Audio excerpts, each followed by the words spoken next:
Morning Raiders. This is Mr. Stone bringing you your current events.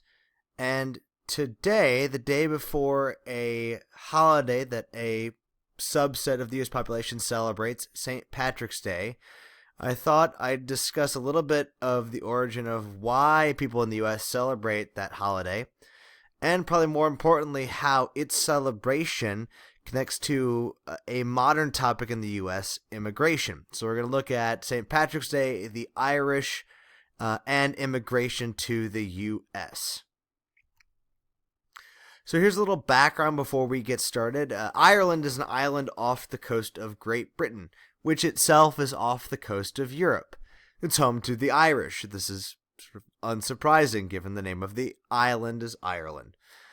Now, during the 1840s, Ireland suffered what is known in the U.S. as the potato famine, but in Ireland is known simply as the Great Hunger.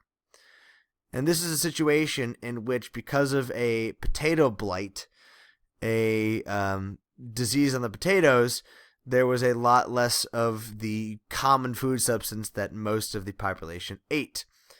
Over 1 million people died of starvation-related deaths because of the potato famine.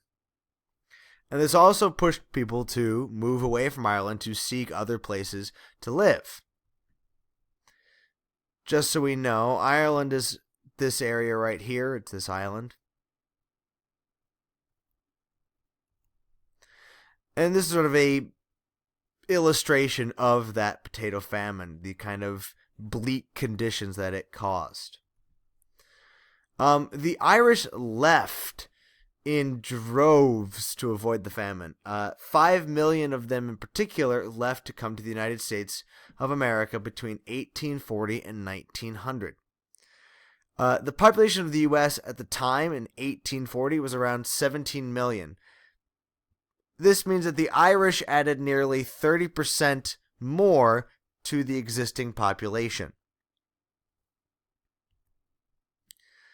Here's an image of several Irish immigrants getting off of a boat in Ellis Island in New York. Now, when the Irish arrived, things weren't exactly easy going for them as immigrants. They were mostly unskilled laborers and had to pursue lower level jobs.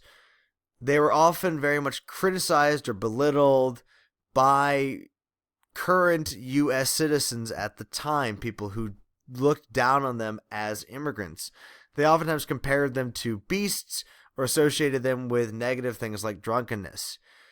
The Irish also practiced a religion, or more accurately, a subset of a religion that the most of the U.S. did not appreciate or admire, and that was actually Catholicism.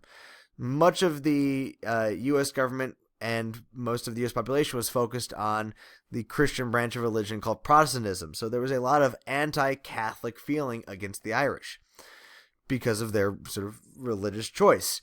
They were also expected to adopt U.S. traditions and reject their own, including their holidays, like St. Patrick's Day, and their language, which was Irish. Here's a caricature of sort of the drunken, ape-like Irishman. These were common in many newspapers. Here's another one comparing sort of classic English features to sort of this character of an ape-like Irishwoman, a bestial Irishwoman. And the same thing here is kind of portraying the Irish as a beast-like creature, a savage here. We have the Irish-American dynamite skunk here in the cage here. Despite their mistreatment, the Irish came and they stayed in the U.S. and showed determination and grit to remain here and to work here and make themselves part of the fabric of the United States of America. Their traditions and holidays were added to those already existing in the U.S., including the aforementioned St. Patrick's Day. Here is some sourcing here, just so you can sort of see and corroborate my assertions.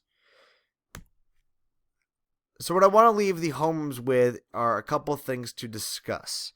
I'd like the homerooms to think about and describe the pride or heritage that some of you might have in your ancestry with the rest of your homeroom, whether that's ancestry from long ago immigrants or very recent.